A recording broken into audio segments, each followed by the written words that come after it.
खैर मकदम है आप सभी का ईटीवी उर्दू के इस prime time debate show big bulletin में। आपके साथ मैं हूं समीर अब्बास। गुजरात चुनाव में कांग्रेस पार्टी को भले ही जीत ना मिल पाई हो, लेकिन 80 सीटें हासिल करने के बाद पार्टी अपनी परफॉर्मेंस से खुश नजर आ रही है। लेकिन जीत दूर क्यों रह गई, इस सवाल पर माथापच्ची का सिलसिला शुरू हो चुका है। नतीजों पर समीक्षा बैठक मेहसाणा में गुजरात कांग्रेस प्रभारी अशोक गहलोत और प्रदेश अध्यक्ष भरत सिंह सोलंकी की अध्यक्षता में हो रही है। कांग्रेस प्रेसिडेंट राहुल गांधी 22 दिसंबर को इस बैठक में शामिल होंगे, लेकिन इस बैठक में चिंतन मनन से पहले ही कांग्रेस के दिग्गज नेता वीरप्पा मोइली ने यह कहकर इस बैठक से पहले ही हार के लिए मणिशंकर अय्यर और कपिल सिब्बल के बयानों को जिम्मेदार ठहरा दिया है। अय्यर ने पीएम के लिए नीच शब्द का इस्तेमाल किया था और सिब्बल ने राम मंदिर को राजनीतिक मुद्दा बताते हुए सुप्रीम कोर्ट से सुनवाई टालने की बात कही थी। उधर चुनाव कैंपेन के दौरान पीएम के अहमद पटेल को सीएम बनाने की पाकिस्तानी साजिश वाले बयान पर संसद में हंगामा थमने का नाम नहीं ले रहा। कांग्रेस पीएम मोदी से माफी की मांग पर अड़ी हुई है और बीजेपी माफी के लिए तैयार नहीं है। माफी नहीं मांगी जाएगी, यह पार्टी ने साफ कर दिया है। ऐसे में बड़ा सवाल यही है कि क्या कांग्रेस की हार के लिए अय्यर और सिब्बल ही जिम्मेदार हैं या राहुल गांधी को आगे आकर जिम्मेदारी लेनी चाहिए? और क्या एक्स पीएम मनमोहन सिंह से माफी मांगेगी बीजेपी ताकि संसद में गतिरोध खत्म हो सके? इसी पर करेंगे बात अपने तमाम खास मेहमानों से, लेकिन पहले ये रिपोर्ट।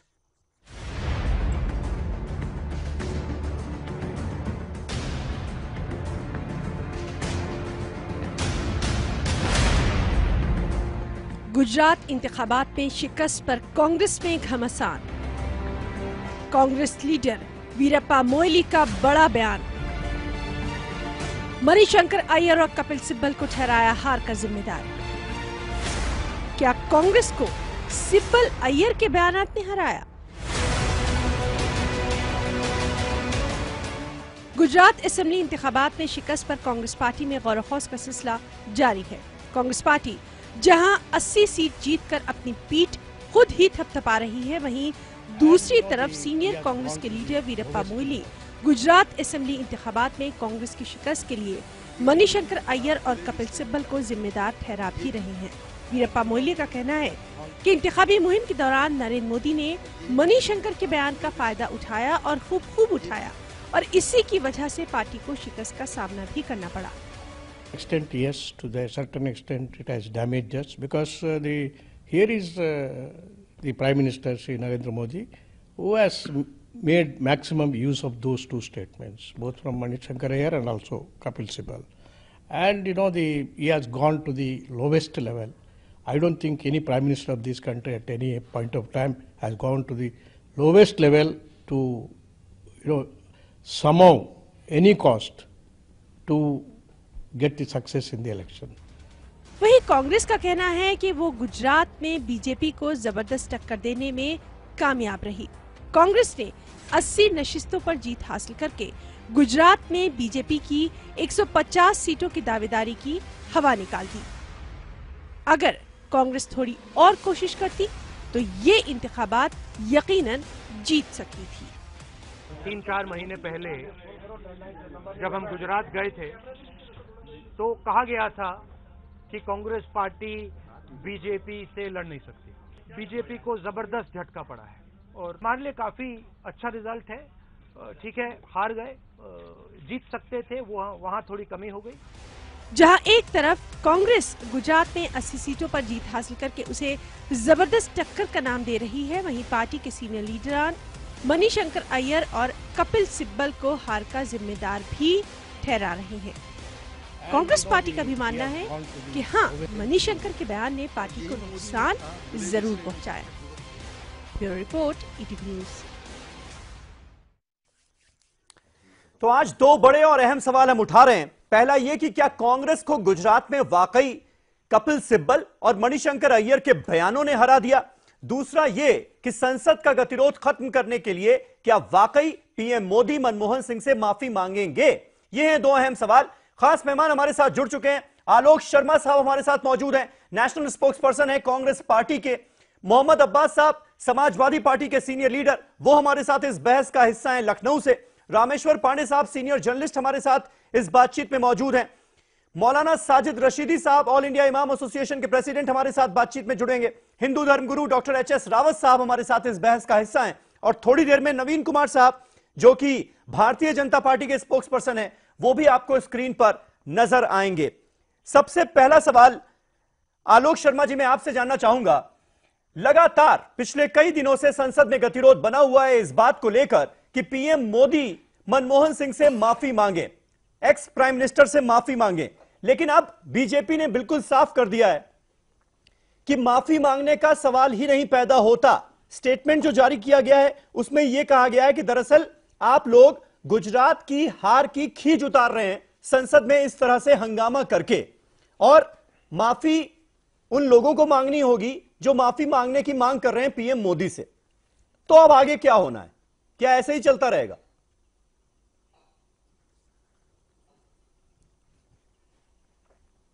देखिए, मैं समझता हूं आगे क्या होगा ये तो केंद्रीय जो हमारी हाई कमांड है सेंट्रल, वो तय करेगी कि किस तरह से आगे बढ़ना है।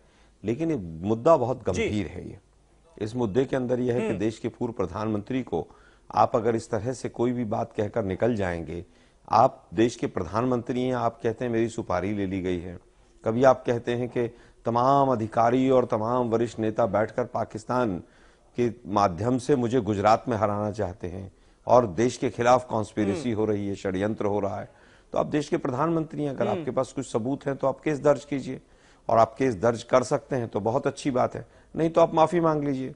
कांग्रेस पार्टी तो कह रही है कि आप ठीक है, पब्लिक के बीच में आपने कह दिया, अगर आप माफी भी नहीं मांग सकते हैं, आप चाहते हैं कि भाई ठीक है मैंने गुजरात चुनाव में हार रहा था, गुजरात चुनाव जीतने के लिए मैंने ऐसे ही गोला मार दिया और गोला मेरा पार उतर गया, तो अब तो गोला पार भी उतर गया, आप बोल दीजिए इस बात को, आप सदन में आ जाइए, क्योंकि देश के पूर्व प्रधानमंत्री राज्यसभा के सदन के मेंबर भी हैं।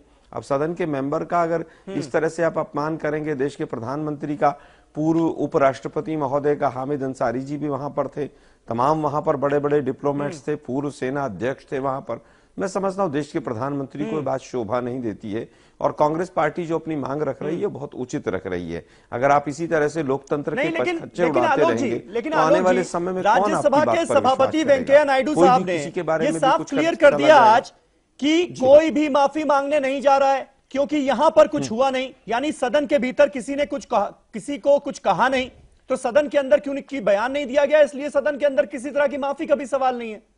तो अब इसके बाद क्या कुछ बाकी रह गया? देखिए समीर भाई वैसे भी राष्ट्रपति और उपराष्ट्रपति ऐसे पद हैं जो किसी पार्टी पॉलिटिक्स से ऊपर होते हैं। सबसे पहली चीज तो अब वेंकैया नायडू साहब अब बीजेपी के मेंबर नहीं है, उनको बीजेपी के प्रवक्ता की तरह भाषण नहीं देना चाहिए। आज वो देश के उपराष्ट्रपति हैं, माफी मांगेंगे कि नहीं मांगेंगे वो बीजेपी तय करेगी, उनका शीर्ष नेतृत्व तय करेगा, माननीय मोदी साहब तय करेंगे। तो देश के उपराष्ट्रपति महोदय को कम से कम इतना संयम बरतना चाहिए कि अब वो भाजपा की पॉलिटिक्स छोड़ दें, उससे ऊपर चले जाएं। अब क्या होगा क्या नहीं होगा ये तो भाजपा को तय करना है। लेकिन मुझे याद आ रहा है सुषमा स्वराज और अरुण जेटली जी का बयान, उन्होंने कहा था कि संसद को चलाना सत्ताधारी दल का कर्तव्य होता है, ऑन रिकॉर्ड उन्होंने संसद के पटल पर कहा था। हमारी जो मांग है वो बिल्कुल उचित है, हम प्रधानमंत्री महोदय के पद की गरिमा को भी ध्यान में रखते हैं। आज हम प्रिविलेज मोशन ला सकते हैं राज्यसभा में, हमारे पास पूरी मेजॉरिटी है, माफी मांगने का कोई सवाल ही नहीं पैदा होती, पूरी तरह से पैदा होता, और माफी जो है वो कांग्रेस पार्टी को मांगनी होगी देश से। यानी दोनों ही जो दल हैं बीजेपी और कांग्रेस वो अपने रुख से टस से मस होने का नाम नहीं ले रहे हैं। Doctor HS. रावत, लेकिन यहाँ पर एक इंटरेस्टिंग बात यह है रावत साहब कि पालनपुर की रैली में, चुनावी रैली में पीएम ने इस बात का जिक्र किया था कि अहमद पटेल को सीएम बनाने के लिए पाकिस्तानी साजिश हो रही है, और पालनपुर में ही बीजेपी हार गई, करीब 17,500 वोट से कांग्रेस पार्टी वहां पर जीत गई। ये क्या मैसेज इसके पीछे आप कोई पब्लिक का देखते हैं कि इस तरह के आरोप नहीं चलेंगे, या फिर क्या है? देखिए, ये तो सच है कि इस तरह के आरोपों से वोट नहीं मिलते। ये तो पब्लिक को, दोनों पार्टियों को सोचना ही पड़ेगा। जहां बात आती है विकास की, क्षेत्र की, उन सब चीजों पर आजकल लोगों का ध्यान जाता है, जनता बहुत जागरूक हो गई है। अब जितना ये गुजरात के चुनाव में छींचलेदारी हुई दोनों तरफ से, मुझे लगता है ज्यादा उचित नहीं है, और इसका खामियाजा कहीं ना कहीं भारतीय जनता पार्टी को दिखाई दे रहा है, और उनको संभलना पड़ेगा। क्योंकि बहुत समय तक आप हवा में बातें नहीं कर सकते कहीं ना कहीं, और ग्राउंड पे आना पड़ेगा। और देश के प्रधानमंत्री को, जो एक देश के प्रधानमंत्री हैं, उनकी एक गरिमा होती है, उस गरिमा को भी उनको मेंटेन करना पड़ेगा। अगर मान लो अय्यर साहब ने ऐसा बोल दिया कि भाई नीच है, लेकिन उन्होंने उससे बढ़ के ज्यादा बोल दिया कि भाई जब नीच जाति का बोला है, हाँ। यानी कहीं ना कहीं पब्लिक इस बात को भी समझ रही है, बहुत छोटा आदमी वोटर इस बात को समझ रहा है, हाँ। कि भाई एक आदमी ने गलती से हो गया, मान लो उसने बोल दिया आवेश में, हाँ। तो उसको कैश करना, हाँ। और इतने बड़े पद पे होकर के बोलना कि मुझे नीच जाति का इनकैश बोला करा है, लिया गया पूरी तरह से। ये एक थोड़ा सा मुझे ऐसा लगता है कि पीएम साहब को अपनी गरिमा को ध्यान में रखना चाहिए। हाँ। अब जब बनारस जाते हैं तो बोलते हैं लेकिन कि भाई लोगों ने यूपी एक्सेप्ट किया ना, नहीं, लेकिन लोगों ने एक्सेप्ट किया ना, जो लोगों- पीएम ने कहा वो एक्सेप्ट किया गया। हाँ, वो और तो- कहीं ना कहीं वो नजर आया। इन चीजों का हारते बच गई बीजेपी, इन चीजों का सरकार तो बन गई। इफेक्ट तो आता ही है। जब बनारस में आए थे तो बोले मैं गंगा का बेटा हूं, गंगा ने मुझे बुलाया है, मैं तो गोद ले लिया हूं, मैं यहाँ का बेटा हूं। गुजरात में चले गए तो भाई मैं तो गुजराती हूँ, गरीब हूं, और मुझे नीच जाति का बोला है। तो इस तरह की जो भाषा है ना, यहाँ कहीं ना कहीं पीएम साहब को संयम इसमें बरतना चाहिए, और पीएम की गरिमा को बनाए रखना चाहिए, बहुत जरूरी है। ठीक है रशीदी साहब, ये पाकिस्तान का जो जिक्र लाया गया था, इसके पीछे कोई खास मंशा थी क्या? क्योंकि अभी तक देखिए ये मामला तूल पकड़ा हुआ है, क्योंकि जिस तरह से मनमोहन सिंह को, हामिद अंसारी, सारे ही लोग मीटिंग के अंदर मौजूद थे, और एक तरह से पाकिस्तान से साजिश मतलब एंटी नेशनल एक्टिविटी, तो ये मामला अब तूल पकड़ता जा रहा है, संसद नहीं चल पा रही है इस मुद्दे पर। तो पाकिस्तान को कुछ खास मकसद के तहत लाया गया था क्या? देखिए, एक तो होता है अनफॉर्चुनेटली कि भाई अचानक कोई एक बात पैदा हो गई, एक होता है बाकायदा प्रोग्राम के साथ किसी बात को बीच में लाना।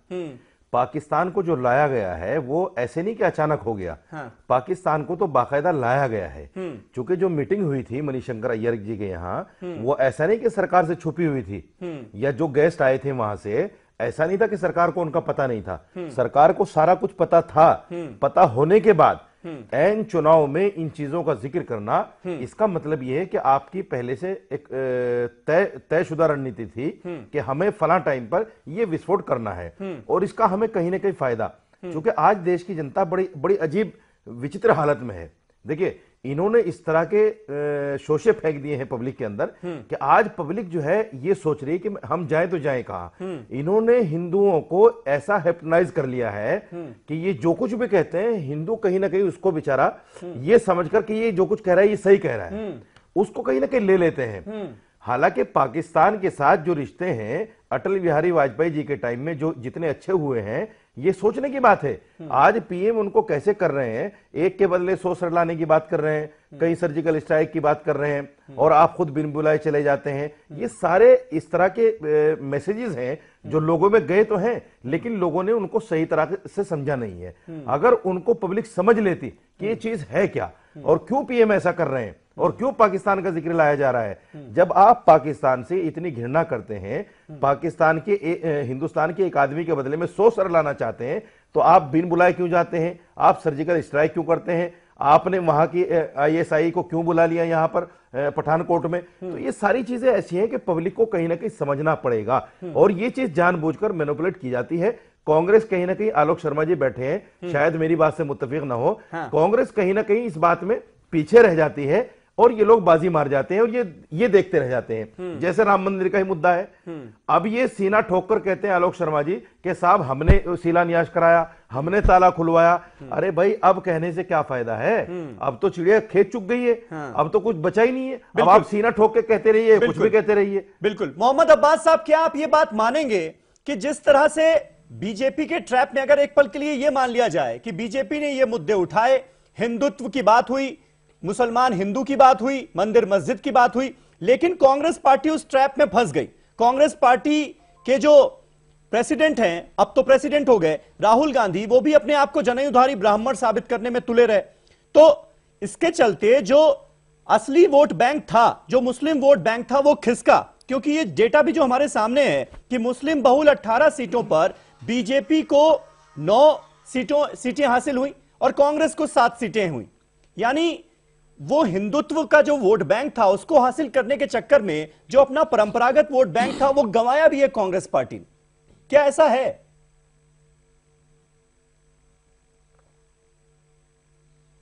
देखिए समीर भाई, मैं नहीं समझता कि इस मुल्क, पूरे मुल्क का कहीं हिंदुस्तान का मुसलमान किसी जनेऊधारी ब्राह्मण से या किसी टीकाधारी ब्राह्मण से कहीं किसी भी तरह की कोई नफरत या कदूरत रखता है। हर आदमी को अपने धर्म का पालन करने का अधिकार है। कुरान शरीफ में साफ है, लकुम दीनुकुम वलिय दीन, तुम्हारा दीन तुम्हें मुबारक, हमारा दीन हमें मुबारक। ये बाकायदा स्पष्ट है। ये नहीं कहा कि तुम्हारा दिन अच्छा है या हमारा दिन अच्छा, मुबारक कहा कि जिस पर तुम चलो चलते रहो। लेकिन भारतीय जनता पार्टी को जिन नहीं, ऐसे तो हम सब मिलजुल कर ही रहते हैं, हिंदू मुसलमान सिख ईसाई, लेकिन जब इस देश में चुनाव आते हैं ना, तभी लगता है कि वो हिंदू है, ये मुसलमान है, और तभी हम बटे हुए नजर आते हैं और तभी बांटने की कोशिश भी सबसे ज्यादा होती है। मैं अपनी बात पूरी कर लूं ना समीर भाई, मैं अपनी बात पूरी कर लूं, मैं अपनी बात पूरी बोलिए, मैं अपनी बात पूरी कर लूं। भारतीय जनता पार्टी जिन तथाकथित मुद्दों को लेकर, गुजरात मॉडल को लेकर जब 2014 की सत्ता पाई और दूसरे प्रदेशों में भी उसने विजय पताका फहराई, उसमें बहुत हद तक ईवीएम का, हम आज भी कहते हैं, सीना ठोक के कहते हैं, आज नहीं सबको ईवीएम के खिलाफ सड़कों पर आना पड़ेगा। ईवीएम की पूरी मदद, पूरी मुस्तैदी भारतीय जनता पार्टी के साथ है। उसके अलावा ये छोका मारते हैं धार्मिक उन्माद का, और पूरी कोशिश करी, ये सफल भी होता है। कांग्रेस पार्टी जो है वो कहीं ना कहीं इसमें पिछड़ जाती है। उसे साफ बात रखनी चाहिए, किसी मुसलमान को जनेऊधारी ब्राह्मण से बिल्कुल नहीं है। हम वो लोग हैं कि हिंदी है, वतन है हिंदुस्तान हमारा, सारे जहां से अच्छा हिंदुस्तान हमारा। समाजवादी पार्टी, अखिलेश यादव, मुलायम सिंह यादव, सबकी यही विचारधारा कि सबको मिलजुल कर रहना चाहिए। कांग्रेस ने कहीं ना कहीं कुछ बयान, बहादुर लोग बयान दे देते हैं, लेकिन कुल मिलाकर जिस तरह से जीत हुई है गुजरात में, मेरा स्पष्ट मानना है कि 1000 से 1500 वोटों के बीच में बहुत बड़ा प्रशासनिक और शासन बहुत कुछ करा देता है। 1000 और 1500 के बीच में 21 से ज्यादा सीटें जीती है बीजेपी, ईवीएम की मदद। इनके तमाम तामझाम 17 राज्यों के मुख्यमंत्री, पूरी कैबिनेट और देश के मदद कैसे इसमें जोड़े हैं? अगर ईवीएम का आप नाम ले लेंगे तो फिर तो सारे लॉजिक ही खत्म हो जाएंगे ना, फिर तो ईवीएम पर ही बात कीजिए। और फिर सीना ठोक कर कहिए भी आप लोग, कांग्रेस और समाजवादी पार्टी सीना ठोक कर ये बात कहे तो रहता है। देखिए, आप लोग दबे छुपे अल्फाजों में बात करते हैं कि अगर आपको कहना है तो फिर सीना ठोक कर कहिए आम आदमी पार्टी की तरह, सीना ठोक कर कहिए हार्दिक पटेल की तरह। आप ही लोगों के माध्यम से जिस तरह से गुजरात में, सूरत में पार्टीदार, मेरी सुनिए तो बात भाई, आप हो सकता हो कि मेरी बात से आप लोग बैठा हो पैनल सहमत ना हो, लेकिन मुझे अपनी बात कहने दीजिए ना। जिस तरह से गुजरात में भारतीय जनता पार्टी के खिलाफ माहौल था, खुद बीजेपी मान रही थी, नोटबंदी को लेके, जीएसटी को लेके पार्टीदार बड़ा आंदोलन, भारतीय जनता पार्टी तो 2.5 भी नहीं पार करनी चाहिए थी, 10 सीटें भी नहीं आनी चाहिए थी। इतने सब के बावजूद, इतनी जनता के बावजूद जितना जोड़ के आए, तो कहीं ना कहीं मदद तो है। आज नहीं उतरेगी जनता सड़कों पर उतर के, क्यों विश्व के तमाम बड़े देशों ने, जो सबसे बड़ी लोकतंत्र मजबूत संस्था है, अमेरिका है, जर्मन है, जापान है, क्यों छोड़ दिया ईवीएम को सबने? अगर ईवीएम में खराबी नहीं होती, और जिस इजराइल कंपनी को गुजरात में 21,000 करोड़ का ठेका दिया, ईवीएम चिप भी तो उसी ने बनाई है ना। ठीक है, ठीक है, थोड़ा सा मैं अपने व्यूअर्स से बता दूं, यहाँ पर थोड़ा सा एक तरफा हो रहा है मामला, क्योंकि कांग्रेस पार्टी, समाजवादी पार्टी हमारे साथ है, और बीजेपी के हमारे जो मेहमान थे आज, बीजेपी के वाइस प्रेसिडेंट श्याम जाजू साहब, उनको कोई जरूरी काम पड़ गया है, इसलिए वो इस डिबेट को ज्वाइन नहीं कर पाए। नवीन कुमार साहब दूसरे स्पोक्स पर्सन अभी थोड़ी देर में हमारे साथ जुड़ने वाले हैं इस बहस में। तब तक रामेश्वर पांडे साहब, मैं आपसे जानना चाहूंगा, क्या कोई आसार आपको नजर आते हैं कि प्रधानमंत्री नरेंद्र मोदी मनमोहन सिंह से माफी मांगेंगे उस बात के लिए जो उन्होंने चुनावी कैंपेन के दौरान कही थी? क्योंकि आरोप तो सच में बहुत बड़ा था, लेकिन माफी के कोई आसार तो नजर आ नहीं रहे फिलहाल, यह भी हकीकत है। देखिए समीर साहब, बहस में हमारे बहुत सारे मित्रों ने बहुत सारे एंगल दे दिए। अब ईवीएम से लेके बहुत सारी बातें होने लगी, तो मैं थोड़ा वक्त चाहूंगा, लेकिन आपके सीधे सवाल का सीधा जवाब ये है कि वेंकैया नायडू ने अपने पद की गरिमा के अनुरूप ही एक स्थापना दी है, और सदन में नहीं बोली गई बात तो सदन में माफी मांगने का सवाल नहीं। पहली बात, आपके ही कार्यक्रम में मैं कह चुका हूं कि मोदी जी ने और यह आरोप लगा के देश की गरिमा गिराई है। भारत का पूर्व प्रधानमंत्री, पूर्व सेनाध्यक्ष अगर पाकिस्तान से साजिश मिलकर करता है तो ये हमारी जमहूरियत के लिए या तो वर्तमान प्रधानमंत्री झूठ बोल रहा है या पूर्व प्रधानमंत्री झूठ बोल रहा है। यह इस देश के लिए और हमारे लोकतंत्र के लिए बहुत ही गरिमागिरी है। और मोदी को सदन में नहीं बोला तो सार्वजनिक मंच पर बोला, सार्वजनिक मंच पर उन्हें माफी मांगनी चाहिए। सदन में वो माफी मांगने के लिए तकनीकी तौर पर बाध्य नहीं है, पहली बात। दूसरी बात कि वो माफी भाजपा नहीं मानेगी।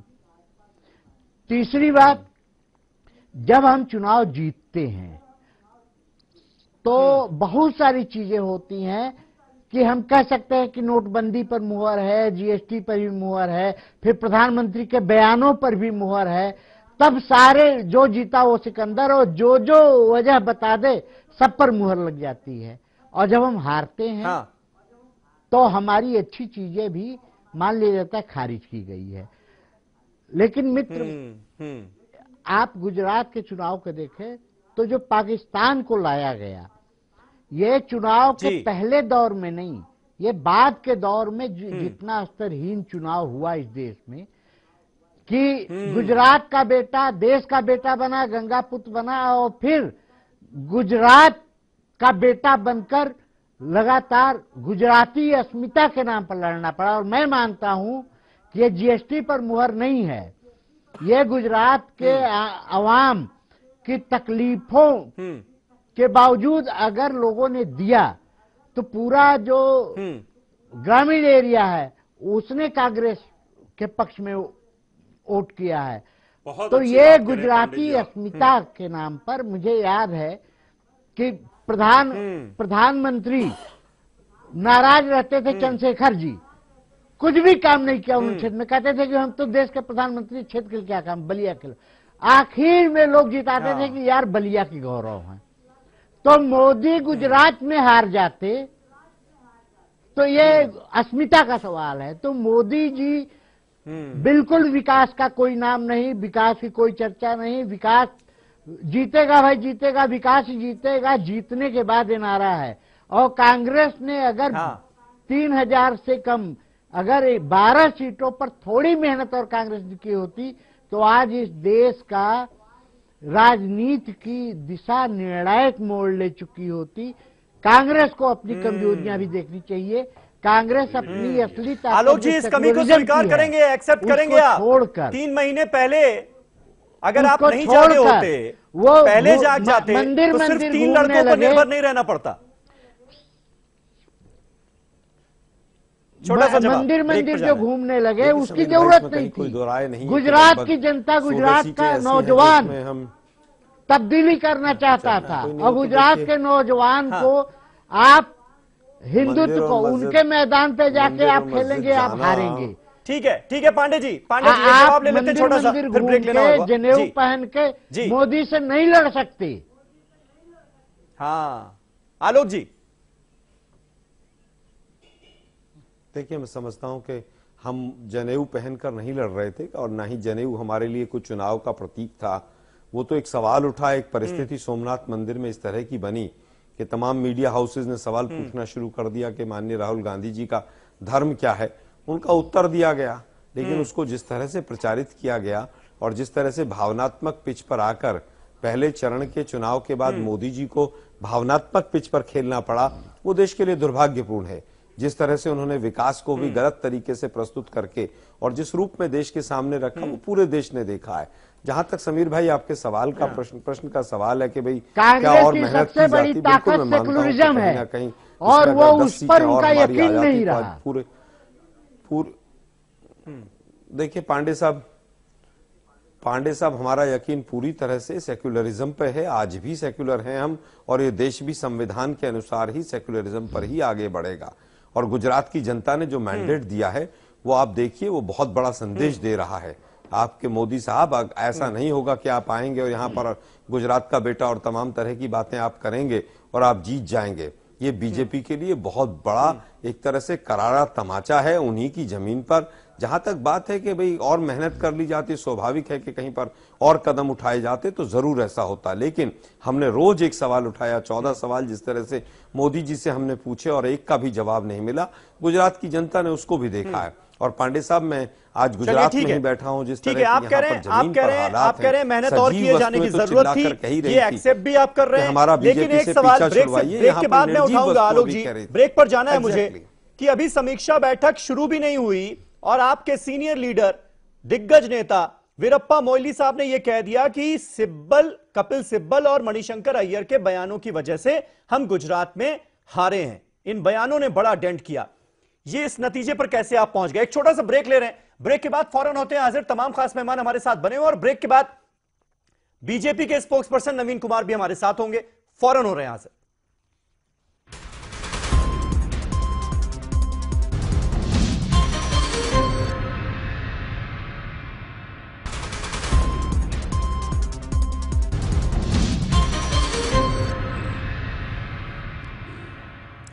तो ब्रेक से पहले हम बात कर रहे थे जिस तरह से बीजेपी ने यह साफ कर दिया है कि माफी नहीं मांगी जाएगी, पीएम मोदी मनमोहन सिंह से माफी नहीं मांगेंगे उन आरोपों पर जो कि चुनाव प्रचार के दौरान गुजरात में लगाए गए थे। दूसरा अहम सवाल यह है कि क्या वाकई गुजरात में कांग्रेस पार्टी को कपिल सिब्बल और मणिशंकर अय्यर के बयानों की वजह से हार का सामना करना पड़ा?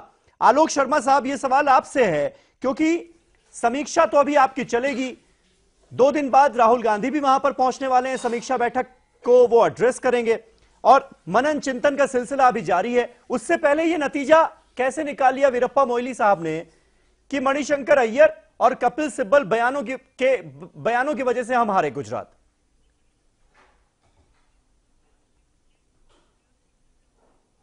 नहीं, उन्होंने ये नहीं कहा कि हम गुजरात इन बयानों की वजह से हारे हैं। उन्होंने ये अवश्य कहा है कि इन बयानों का प्रभाव पड़ा है और बीजेपी और आरएसएस का जो मशीनरी है, जो तंत्र है, वो तो मास्टर है, वो तो खिलाड़ी है इस चीज के कि इस तरह का कोई चीज आए वो झट से अपने गेंद को लपकेंगे। तो वही हुआ है। मैं भी वीरप्पा मोइली साहब की बात से कहीं ना कहीं सहमत हूं कि इस तरह की जो चीजें हुई हैं उसका प्रभाव पड़ा है, क्योंकि बीजेपी चाहती थी कि चुनाव भटके, यानी आप ये मान और रहे वही हैं हुआ। कि 2 दिन सेल्फ गोल में माहिर है, चुनाव, आप लोगों ने सेल्फ गोल कर लिया। पे चुनाव, पहले वो युवा देश वाला तू जाके चाय बेच, दूसरी बार फिर नीच, फिर कपिल सिब्बल के बयान। देखिए, मैं कहीं तो सेल्फ गोल्स का खमियाजा भुगतना पड़ा ना फिर।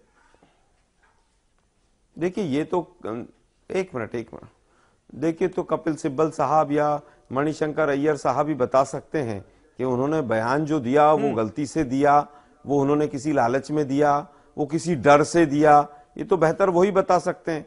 लेकिन मैं तो अपना एक आकलन राजनीतिक के तौर पर कर सकता हूं कि कहीं ना कहीं भावनात्मक पिच पर मोदी जी इस चुनाव को ले जाना चाहते थे। उस चुनाव को भावनात्मक पिच पर ले जाने के लिए इन तमाम बयानों का जरूर प्रभाव पड़ा और इन बयानों ने उनकी मदद की, क्योंकि बीजेपी विकास से भागना चाहती थी। बीजेपी नहीं चाहती थी किसी भी सवाल का जवाब दिया जाए। 2 दिन शहनाज पूनावाला पे, 2 दिन निजामी पे, 2 दिन कपिल सिब्बल पे, 2 दिन मणिशंकर अय्यर पे, 2 दिन किसी और पे, पूरा चुनाव निकल गया। तो लेकिन देश की जनता ने और खासतौर पर गुजरात की जनता ने इनको मुंहतोड़ जवाब दिया है। आने वाला समय 2019 का इनके लिए बहुत कठिन होगा। ठीक है, मुंह तोड़ जवाब इसे कैसे कह सकते हैं? जीत तो गई, गुजरात में बीजेपी सरकार बना रही है। नवीन कुमार साहब हमारे साथ जुड़ चुके हैं, spokes person Bharatiya Janata party के। नवीन कुमार साहब, वीरप्पा मोइली साहब कांग्रेस के दिग्गज नेता साफ कह रहे हैं कि मणिशंकर अय्यर और कपिल सिब्बल के बयानों की वजह से गुजरात में हार का सामना करना पड़ा। इन 2 बयानों ने बड़ा डेंट किया कांग्रेस पार्टी की पूरी इमेज पर।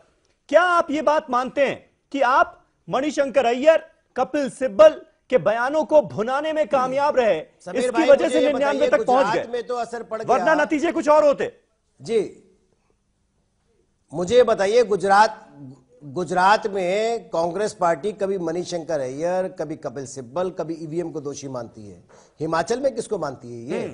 हिमाचल में क्या मणिशंकर अय्यर ने बयान दिया था क्या? या हिमाचल के अंदर कपिल सिब्बल चले गए थे? वहां पे इनका सुपड़ा साफ हो गया, उस पे इनको समझ नहीं आया कि देश की जनता क्या चाहती है। किस प्रकार की बातें कर रहे हैं? मैं आपके चैनल पे बहुत देर से जुड़ा हूं, क्योंकि आपकी कहीं दूसरी जगह से। तो क्या हिमाचल में आपने धूमल जी को जानबूझ के हरवाया क्या? कुछ बातें करना चाहता हूं, मैंने सुना है बहुत सारी बातें। तो अरे सुनिए आलोक जी, आपको बड़ा कष्ट होगा, मैं समझ सकता हूं, क्योंकि आपको दर्द कहां है वो सुन लीजिए। मैं आपको बताता हूं आपका दर्द कहां है। आपकी समस्या ये है, अभी रामेश्वर जी नहीं, कष्ट नहीं, मुझे तो केवल ये बता दीजिए, धूमल जी को जानबूझ के हरवाया क्या आप लोगों ने? दिल्ली में 3000 3,000 सिखों का कत्ल कराने वाली कांग्रेस जो है अपने आप को सेकुलर कहती है। ये कैसी सेकुलर पार्टी है? और अरे साहब, वो 3,000 सिखों जब मरे थे उसमें 100 से ज्यादा आरएसएस के लोग जेल गए थे, ये भी बता दीजिए। आप ही लोगों ने मरवाया था, कोई दूसरे ने मनाया और किसी ने नहीं मनाया। सुन लीजिए आलोक जी, सुनिए, अभी बड़ा दर्द होगा आपको, मैं समझ सकता हूं। आरएसएस के 100 से ज्यादा लोग जेल में गए थे, समझ रहे हो कि उन पर आज भी केस चल रहे हैं। इन दंगों के पीछे आरएसएस के लोग थे। सुनिए, 100 से, अरे इमरजेंसी में 100 से ज्यादा नहीं भाई साहब, बहुत ज्यादा गए थे, कई हजार लोग जेल गए थे। और इमरजेंसी इंदिरा गांधी ने लगाई थी, जिसका खामियाजा भुगतना पड़ा। दंगा करवाने वाले लोग जो हैं वो सत्ता में बैठे हुए हैं, तो दंगे कहां से होंगे? अगर बिहार में हुआ तो सरकार से आपके हटते हुए। अरे भाई क्या सुन लीजिए, दंगे इसलिए नहीं होते हैं, जहां जहां भाजपा का शासन आता है वहां दंगे बंद हो जाते हैं।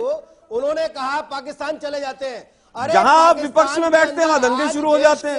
आप समझ रहे हैं मतलब इसका? को किस प्रकार से धर्म परिवर्तन कहा जा रहा है, और कांग्रेस से चुप्पी साध ली। अरे देश के प्रधानमंत्री तो बिना बुलाए पाकिस्तान चले गए थे। जिस प्रकार से हिंदू और सिखों को, चलो वैसे बता दो वहां कौन सा केक खाया था, ऑरेंज वाला या चॉकलेट वाला? आपको शर्म आती है? आपको रोहिंग्या मुसलमानों के समर्थन में? अरे यार वो बता दो, पाकिस्तान गए थे तो केक कौन सा था, ऑरेंज वाला था या वो चॉकलेट वाला था? आज देश और वो जो गिफ्ट लेके गए थे मोदी जी, कहां से लिया था? आलोक जी अब बोलने या खान मार्केट से लिया था? जमीन की बात ही नहीं सुन पा रहे हैं। चलिए, वो आईएसआई वाले जो लोग यहाँ पठानकोट में जांच करने आए थे, वो किसने बुलाया था उनको? डिनर किसने दिया था? ये पिछले मोदी जी ने, अमित शाह जी ने। 15 मिनट से, पिछले आधे घंटे से बोल रहे थे, तब कोई बोला क्या? अच्छा, मैं आपकी बात बोलना चाहता हूं, तब आप मिलकर के, सब मिलकर के दबाएंगे। आप सुनिए, आप मुद्दे पर बोलेंगे तो मैं बोलने दूंगा, देना चाहता हूं। आप लेफ्ट राइट भागेंगे तो मैं नहीं बोलने दूंगा। अरे तो सुनिए ना, मुद्दे पे बोलेंगे। आप मुद्दे से लगातार बोलते हैं, कुछ नहीं।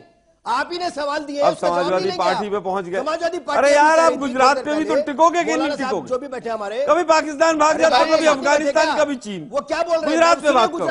भारतीय जनता पार्टी के मित्र हैं, समाजवादी के लोग हैं, समाजवादी पार्टी भाजपा की बहुत पुरानी बीमारी हो गई, इसका इलाज करना पड़ेगा। तैयार है। अरे इंजेक्शन लगवाने पड़ेंगे। आलोक जी क्या हो गया? दवाई देनी पड़ेगी इनको। आलोक जी, आलोक जी एक मिनट, अभी पूरा कर ले, फिर आप बोलिएगा। संसद में कहा था कि शैतान से समझौता कर लेना, कांग्रेस से नहीं। आपने उनके अरमानों को भी बर्बाद कर दिया। आपने लोहिया साहब की बात भी नहीं सुनी। आपने निहत्तर राम भक्तों पे गोली चला दी। आपने आपको सेकुलर कहते हो? आपको शर्म नहीं आती? किस प्रकार की राजनीति करना चाहते हैं? गुजरात पे बात नहीं कर सकते हैं, बड़ा दुर्भाग्य है बीजेपी के साथ। असल में इनके मोदी साहब ही किसी कहा बड़े शैतान को पहले मारना चाहिए। मोदी जी रोज गोल पोस्ट बदलते हैं, तो ये तो बदलेंगे। आज बड़ा शैतान कौन है, ये देश देख रहा है। चलिए ठीक है, नवीन एक मिनट, मौके का शैतान कौन है? नवीन एक मिनट, तक लगातार राहुल नवीन एक मिनट हारते रहे हैं। एचएस रावत साहब, कपिल सिब्बल जिस तरह से राम मंदिर मुद्दे पर बतौर वकील अपने बयान दे रहे थे, अपनी बात अदालत में रख रहे थे, बार बार ये डिबेट्स के दौरान बात उठती थी कि इसका नुकसान हो सकता है। उस वक्त तो कांग्रेस पार्टी ये कहती रही कि बतौर वकील वो जो कह रहे हैं उससे हमें मतलब नहीं है, और ये बतौर प्रोफेशनल वो अपनी राय रख रहे हैं, सुप्रीम कोर्ट में बतौर वकील रख रहे हैं, उससे कांग्रेस पार्टी का कोई वास्ता नहीं है। लेकिन असल में अब वीरप्पा मोइली क्या ये कहने की कोशिश कर रहे हैं कि वो बयान दरअसल नुकसान कर गए?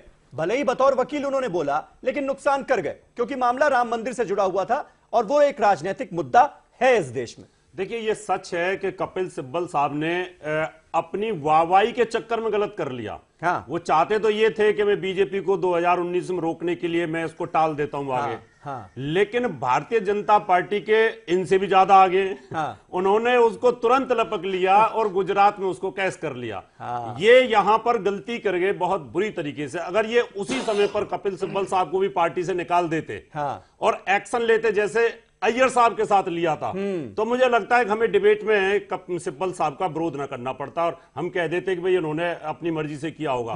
लेकिन ये सच था कि वो कांग्रेस को ऊपर उठाने के लिए राम मंदिर पर सियासत दोनों कर रहे थे, दोनों करना चाह रहे थे। कांग्रेस भी सियासत करना चाह रही थी, कपिल सिब्बल साहब भी करना चाह रहे थे। बस ये कि उनकी अगर वो कामयाब नहीं हुए, बीजेपी कामयाब। अगर वो उनकी वो स्टेटमेंट कहीं कामयाब हो जाती तो कांग्रेस ऊपर आती जरूर, निश्चित तौर पर वो सोचते कि भाई हमने कर लिया। लेकिन चुनाव चल रहा था उस समय पर और भारतीय जनता पार्टी ने इसको तुरंत कैश कर लिया और इसका नुकसान जरूर हुआ।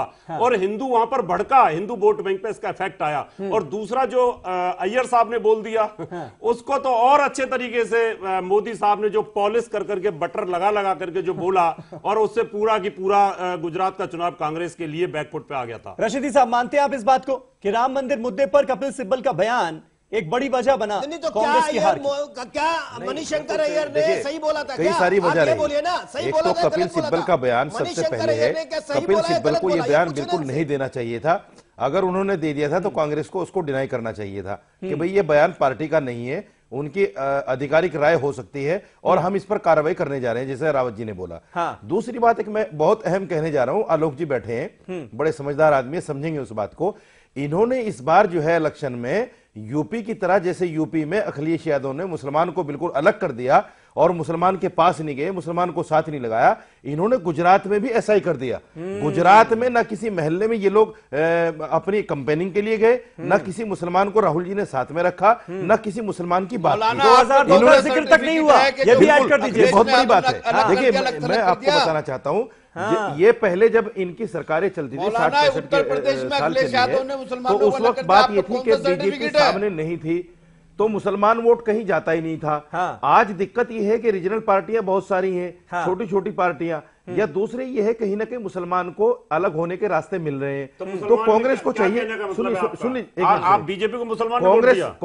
कांग्रेस को ये चाहिए था कि इनका जो कोर वोट था मुसलमान और दलित, उस मुसलमान और दलित वोट को कहीं ना कहीं उसका नाम लेकर और उसके पास पहुंचकर उनको दिलासा देने की कोशिश करते और कहते कि देखिए 2002 जो हुआ है आप उसको भूलिए मत, 2002 आपके जहनों में ताजा है और कांग्रेस सरकार आई तो उसके मुजरिमों को सजा दी जाएगी। अगर इस तरह की बात कांग्रेस ने वहां करती तो इनको कहीं ना कहीं उसका बेनिफिट होता। लेकिन ये लोग असल में क्या है, इनका मामला क्या है कांग्रेस का, जब पानी सर पे आ जाता है तब ये लोग सोचना शुरू करते हैं कि साहब 50 सीटें भी नहीं मिलनी थी कांग्रेस को, 50 से नीचे मोहम्मद अब्बास साहब कुछ रिएक्ट करना चाह रहे हैं इस पर?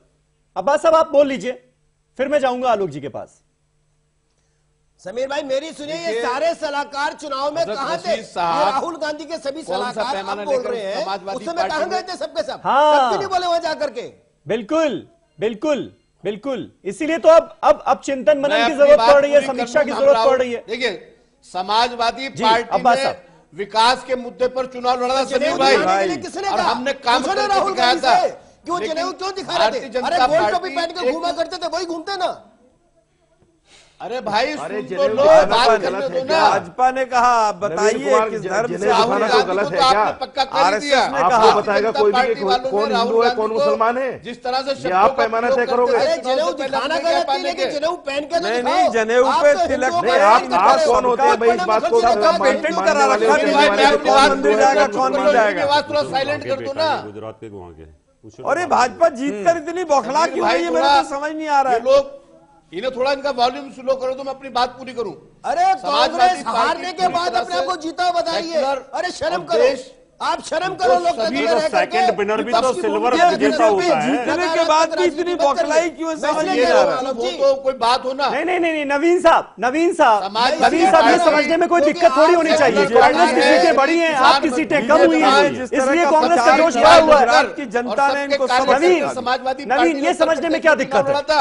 मैं कांग्रेस का सपोर्ट इसलिए हुआ, हमारी 43 से 83 सीट हो गई भाई, डबल हो गई। अब भी समझ नहीं आ रहा आप लोगों को क्या हो रहा है। आप आगे तो आपको ग्रामीण क्षेत्र से आप साफ हो गए, किसानों ने आपको साफ कर दिया, जनता को आप अभी भी समझ नहीं आ रहा आप लोग। गुजरात की निकम्मी है। लेकिन ऐसा नहीं है। एक मिनट समझ में नहीं आ रहा, समझ में नहीं आ रहा। एक मिनट आलोक जी, नवीन, भाजपा ने जीत लिया। मोहम्मद अब्बास साहब कंप्लीट करें जल्दी से आप अपनी बात। नहीं, ये साबित कर दिया है कि मोहम्मद अब्बास साहब जल्दी से कंप्लीट कीजिए। नहीं, मेरी बात ये बोल नहीं रहा है। हाँ बोलिए। देखिए समीर भाई, समाजवादी पार्टी पूरी तरह से इस देश की सेकुलर पार्टी है और इस देश के संवैधानिक मूल्यों की सुरक्षा आज और रक्षा पार्टी कर रही है। हमारा साफ मानना है कि इस देश में कानून का राज स्थापित होना चाहिए। भक्तों को गोली मारने वाले सेकुलर बता रहे हैं। हाँ नहीं, आप जरा थोड़ा सब धैर्य सुन लेना। अरे सेकुलर हैं, इस देश में संविधान की रक्षा होनी चाहिए। अच्छा टुकड़ा मैंने यही तो कहा ना, बहुत चलाई गोली है। आपने क्यों आसाराम बापू को जेल में डाला? आस्था की बात थी। समाजवादी पार्टी और राम रहीम को आस्था उनके भी करोड़ों आस्थावान समर्थक राम सेवकों पर गोली चलाती है। आपने कानून नाफिज कराया ना, और मुसलमान यही ज्यादा मारने पड़ते तो मार देते। आपने वो सेकुलर, आपने वाह वाह, राम रहीम के भक्तों पर क्यों लाठीचार्ज करा दिया? उनके भी तो करोड़ों भक्त हैं, आसाराम बापू के भी तो करोड़ों भक्त हैं। चोर मोसेरे ये भाई मुल्क सबसे कानून बड़े हैं से आप। चलेगा। मुलायम उनका सिंह यादव जी सेकुलर ने से क्या कहा, लेना देना? संविधान आप की जो रक्षा और देश मुल्क पे कानून कहते हैं चला। सेकुलर आपकी पार्टी मोदी जी को कहना पड़ा अरे अब्बास साहब, चलेगा तो हम सब आपने फोर्स लगाई। शर्म करिए। ठीक है, राम ठीक है, रहीम ठीक के है। मामले में क्यों आपने भेजा, सब काम करा, वहां भी करोड़ों आस्थावान लोग मौजूद थे। ये मुल्क आस्था से नहीं, ठीक है अब्बास कानून से साहब। चलेगा। आलोक और शर्मा जी, लेकिन समाजवादी जब आप पार्टी ये कह रहे संविधान में हैं, विश्वास आलोक करती है, शर्मा जी, सेकुलर जब आप ये कह रहे हैं विश्वास करती कि है, मणिशंकर अय्यर और कपिल सिब्बल के बयानों को भुना लिया बीजेपी ने अपने पक्ष में, तो आप कहीं ना कहीं ये बात मान रहे हैं ना कि जो विकास के दावों को की पोल खोलने की आप बात करते थे, उस पर यकीन कम किया गया। बीजेपी ने जिस तरह से इन बयानों को भुनाया, उस पर यकीन ज्यादा किया गुजरात की जनता ने। ये मान रहे हैं आप? देखिए या राहुल गांधी पे यकीन नहीं किया, राहुल गांधी भारतीय जनता दर-दर पार्टी भटक का रहे थे इतिहास रहा है। 4.5 साल तक वो हाँ। विकास की बात करेंगे और चुनाव से 6 महीने पहले पूरे चुनाव को हिंदू मुस्लिम में पोलराइज कर देंगे। इस बार ये लोग सफल नहीं हो पाए थे, लेकिन कहीं ना कहीं हमारे दो नेताओं की ऐसी चूक रही जिसकी वजह से वो मुद्दा इन्होंने कैच कर लिया। चुनाव को हिंदू मुस्लिम नहीं कर पाए। गुजरात की जनता ने इनको मुंहतोड़ जवाब दिया कि हम हिंदू मुस्लिम चुनाव को नहीं होने देंगे, लेकिन कहीं ना कहीं ये मुद्दे बने और इनको भागने का मौका मिला। और बीजेपी हमेशा से भगोड़ा पार्टी रही है, जो मुद्दा लेकर चलते हैं उससे भाग जाते हैं। राम मंदिर की 70 साल से राम मंदिर बनाएंगे कर रहे हैं, और जब नहीं रावत जी आपको तो इनसे पूछना चाहिए कि भाई अब तो आपकी सरकार वहां पर यूपी में भी है और केंद्र में भी है, तो राम मंदिर पर क्यों भाग रहे हैं? बनवाइए वहां पर। अभी कहेंगे पंचायत चुनाव और जीत जाए, हर हालत में पंचायत के चुनाव और जीत जाए, फिर राम मंदिर बनाएंगे। तो बीजेपी हमेशा भगोड़ी पार्टी रही है, गोलपोस्ट बदलती रहती है। नोटबंदी पे भी यही देखा था, जीएसटी में भी यही देखा था, और उसका कहीं ना कहीं हमें कोई नुकसान रहा है। लेकिन उसके बावजूद 22 साल की एंटी इनकम्पेंसी थी। 22 साल से इन्होंने जिस तरह से गुजरात की जनता को त्रस्त किया था, गुजरात की जनता ने कांग्रेस के अंदर विश्वास दिखाया है, और 2019 में इनको हम उठा के और पटक के मारेंगे। हाँ बिल्कुल, नहीं, 2000 से लड़ना चाहिए। 2019 में आप उठा कर मारेंगे, आप कह रहे हैं। फिर आपका कोई नेता सामने आएगा, वो बयान दे देगा, उसको बीजेपी भुना ले जाएगी। तो आपको राजनीति करने आए ना यहाँ पर। अगर ऐसी गलतियां करेंगे तो उसका खामियाजा तो भुगतेंगे, इसमें हैरानी वाली कोई बात नहीं है। जनता बहुत ज्यादा गुमराह नहीं हो रही है। समीर भाई, अगर केवल बयानों की वजह से ही चुनाव होता तो हमें 83 सीटें अपने घर में तलाश कर लो, कहीं कुछ केवल बयानों का ही असर रहता तो ऐसा नहीं होता।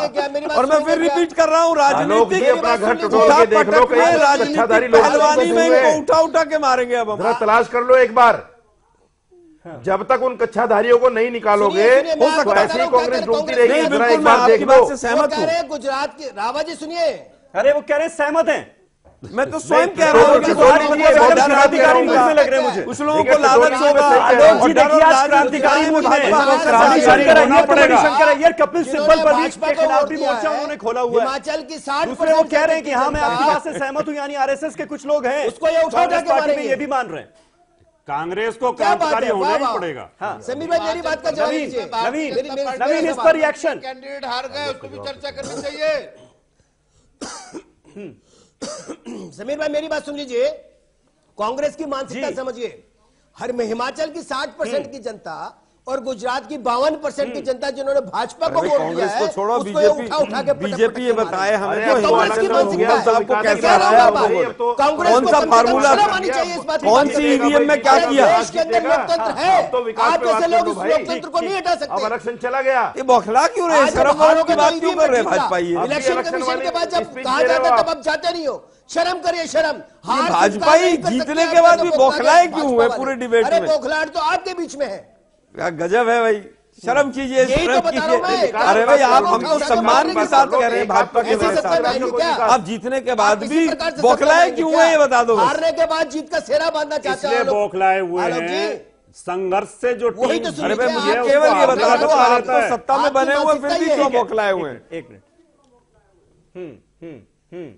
आलोक जी, अरे इसीलिए क्योंकि आप अभी तो कह रहे हो राहुल गांधी जीते, आप कह रहे हो सत्ता में हम हैं। अरे कुछ तो शर्म करिए, आप कहां टिके हुए?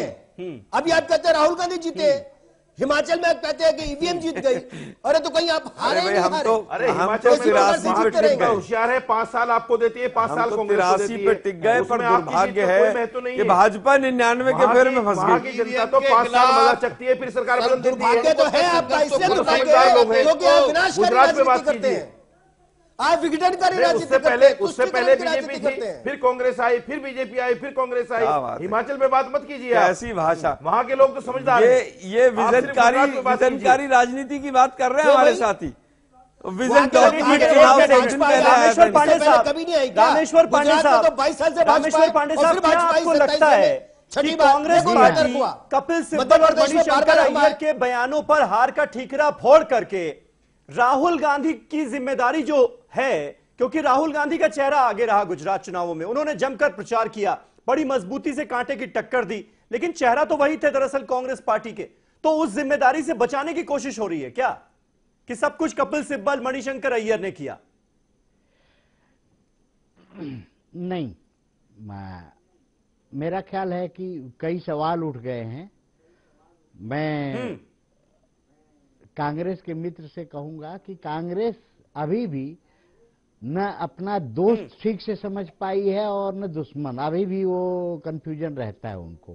पहली बात तो मैं आलोक जी से ये राय दूंगा उनको कि सिख दंगे के मामले पे अगर फिर वही कट दलीली दी गई तो सिखों ने उन्हें माफ कर दिया है, पंजाब में सत्ता सौंप दी है, वो दर्द भूल गए हैं और कांग्रेस के हाथ थामे हैं सिखों ने। लेकिन जिस तरह की दलीलें फिर दी जाने लगेगी वो स्वीकारना पड़ेगा कि सिख विरोधी दंगे जो हुए वो कांग्रेस की सत्ता थी और रामेश्वर जी उसे स्वीकारें। 2002 के बाद भाजपा दूसरी को बात- लगातार गुजरात ने दिया है, फिर आप जब- गोतरा की बात क्यों करते हैं? नहीं पांडे साहब, हमने राजधर्म अपनाते हुए देश के प्रधानमंत्री नहीं। ने और कांग्रेस की अध्यक्षा ने ओपनली संसद के पटल में उस चीज के लिए माफी मांगी है। हम कोई दलील नहीं दे रहे हैं, हम तो जी केवल हाँ, ये कह रहे हैं तो कि 84 के दंगों इसीलिए में माफी पूरी मांगने तरह से से हाँ, इसीलिए लिप्त से और वो आप देश आज के जब अंदर अगर मुआवजा वो नहीं दिया, हो- आम नेताओं को कहीं आपने सजा दिक्कत नहीं दी नहीं उसमें। जो उनके साथ थे। वो अरे भाई दलील नहीं है, फैक्ट है, ये सच्चाई जी है। हाँ, मैं वही कह रहा हूं। मैं उस सच्चाई को स्वीकारना चाहिए और सिखों ने आपका हाथ थाम लिया है। मैं दूसरी बात कह रहा हूं, जी जी, जब ये पता था कि प्रियंका गांधी ने नीच शब्द कहा था सिर्फ और मोदी जी ने उसमें जात जोड़ दी थी, तो कांग्रेस के जो नेता अहंकारी हैं, जो कपिल सिब्बल हो, नहीं, अय्यर हो, नीच आप उनसे बात राजनीति कीजिए शब्द तो कहा इनका था अहंकार। और मोदी कांग्रेस- ने उनको नीच जाति से जोड़ दिया था। मैं पूरी बात कर लूं अपनी, तो जब प्रियंका ने कहा तो उनका जात नहीं थी, लेकिन मोदी जी जरूर, ने जरूर जात पांडे साहब, जोड़ा था बोलिए। उसमें। तो अब इन्होंने तो नीच कहा, तो पहली बात कि देश के प्रधानमंत्री के बारे में नीच शब्द कहना भी बहुत ही अपमानजनक है, बहुत ही आपत्तिजनक है, जो मणिशंकर अय्यर जैसे आदमी को नहीं पांडे कहना साहब, उसमें चाहिए बहुत डिस्कशन हो चुका टीवी है। के सामने। उन्होंने नीच दूसरा- कहा, हमने कहा कि ये शब्द नहीं इस्तेमाल होना जी चाहिए, हाँ। हमने उसको पार्टी से दूसरा- बाहर हाँ, कर दिया। कंप्लीट करने वो दें, डिस्कशन आलोक जी, का इशू नहीं कंप्लीट है। करने जब दें, गुजरात आज तो ये है कि जो नतीजे आए मिनट। उनमें क्या क्या बिंदु हैं। एक मिनट, क्या बात करते हैं आप? नहीं, नहीं, तो फिर आप जबरदस्ती गुजरात उस शब्द में को नहीं, बनी- नहीं, घुमाया जाना, उसका घुमाया असर जाना, पड़ा। राहुल राहुल गांधी गांधी को मारो ना, बिल्कुल फिर उसका विरोध निकाल करूंगा। दो। वहां की जनता ने मोदी जी- एक्सेप्ट करना चाहिए था। आपने- आप गुजरात की जनता को क्या समझ रहे आप- हो? क्या? बात हो अरे गई मेरी ना। बात वो राहुल सुनिए। गांधी वो है। वीरप्पा मोइली साहब ने भी कह दी और हमें भी लगा कि वो आपने गलत चीज है। मोदी- देश के माननीय आपने प्रधानमंत्री को मोदी जी शब्दावली को का इस्तेमाल नहीं होना मुद्दा चाहिए। झूठ को हराया, हमने ये बात उसको माननी पार्टी से पड़ेगी। बाहर तो फेंक कहा जा रहा है दिया। कि ये इमेज बहुत बड़ी मेकओवर बात है। हुआ है। लेकिन इमेज मोदी मेकओवर साहब हुआ ने है, कितने स्ट्रॉन्ग लोगों लीडर को पार्टी बनकर से उभरा बाहर है। किया? राहुल ने रामजादे और पूरी कुत्ते का कैबिनेट पिल्ला और को पता नहीं हराया कौन है। कौन ये से बहुत शब्द मैं का अपनी- गले में मैं घुस अपनी रहा बात है। पूरी कर लूं उभरे क्या? भाजपा कपिल सिब्बल को क्यों नहीं गुजरात के अंदर, निकालते? राहुल जी, अरे तो ये आप जो है- अगर मेरे एतमाद मित्र पैदा हुआ अलाउ है। करें। एक लीडरशिप पैदा हुई है उनके अंदर। हामिद ये तो अंसारी जी मानना को क्यों नहीं पड़ेगा। करते पार्टी से लेकिन बाहर? कहीं ना कहीं जैसे मैंने आलोक जी से सबकी कहा, बातें सुनी। कहीं ना कहीं उनको देखना पड़ेगा। मैंने कि उनके सबकी घर के बातें अंदर खामोशी कहीं सुनी है, ऐसे मुझे लोग तो बोलने नहीं है जो दीजिए। बीजेपी के लिए काम कर रहे हो। एक तो मिनट। उस पर कहीं ना कहीं राहुल रशीदी जी साहब को देखिए, ध्यान देना पांडे जी पड़ेगा। पांडे जी की बात रह जाएगी, पांडे जी को कंप्लीट कर लेने दे। जी पांडे जी कंप्लीट कर लीजिए जल्दी से सर, प्लीज। मैंने सबकी बातें सुनी है, खामोशी में बात।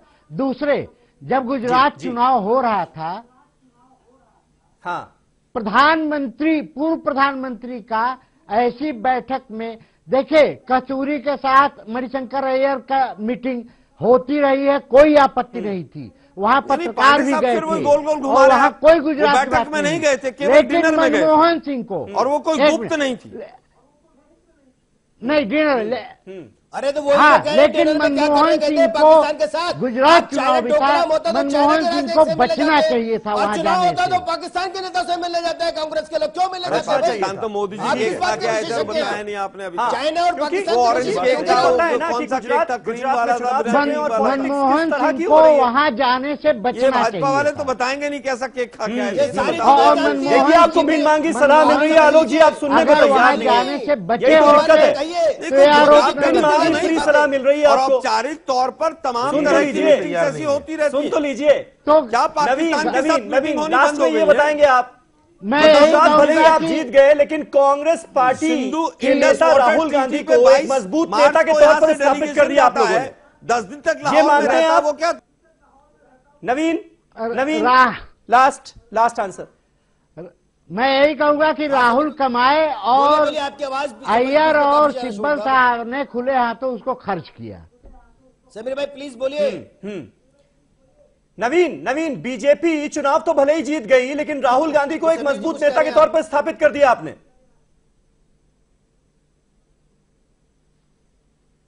राहुल गांधी को आप मजबूत नेता करते, इनका झुंड हार गया, अब इनको आवाज नहीं आएगी। 2% वोट दिक्कत था, ये है। उसके बाद वो जाकर के सीट जीतते हैं हाँ। 82, अगर वो हटा दो तो आप 62-55 रह जाते हैं। हाँ। आप उसको मजबूत नेता मानते तो मानिए। MLA हो आप गए, राहुल गांधी हारते एक रहे अकेले चुनाव, व्यक्ति ने सरकार आपकी में ना है, लड़ाई मजबूत लड़ी। नेता करा हाँ। तो एक मानिए, व्यक्ति ने हमें कोई प्रधानमंत्री आपत्ति नहीं की है। सारी हिमाचल में उनका अरे सुपड़ा नवीन साफ जी हो ये जाए भी मान लो और कि अगर वैसे मोदी वो जी में उठोगे दम तो होता मानिए। तो हमें पूरी कोई आपत्ति कैबिनेट नहीं को है। वहां ले जाकर नहीं डालते। मोदी जी को अकेले चुनाव लड़ना चाहिए था। राहुल के सामने मोदी जी को अकेले ठहरना चाहिए था। आपको कम से कम ये भी सोचना पड़ेगा। चलिए बहुत बहुत शुक्रिया, बहुत बहुत शुक्रिया। अरे वक्त आप खत्म हो सब- गया, इसलिए इस डिबेट को मुलायम यही सिंह खत्म आज करना होगा। समाजवादी नवीन बहुत बहुत शुक्रिया, मोहम्मद अब्बास साहब, मौलाना साजिद रशीदी, आलोक शर्मा जी, एचएस रावत साहब, रामेश्वर पांडे साहब, बहुत बहुत शुक्रिया। तो बीजेपी कह रही है अगर कांग्रेस को अपनी हार में भी जीत नजर आ रही है तो उसको ऐसी जीत बार बार मुबारक हो। कांग्रेस पार्टी को यह सोचना है कहां कमियां रह गई, कहां पर दिक्कतें थी जिनको अब आगे के चुनावों में दूर करना है। कुल मिलाकर दोनों के लिए चिंतन मनन का यह समय तो है ही। एक छोटा सा ब्रेक ले रहे हैं, ब्रेक के बाद भी खबरों का सिलसिला जारी रहेगा ईटीवी उर्दू पर। नमस्कार।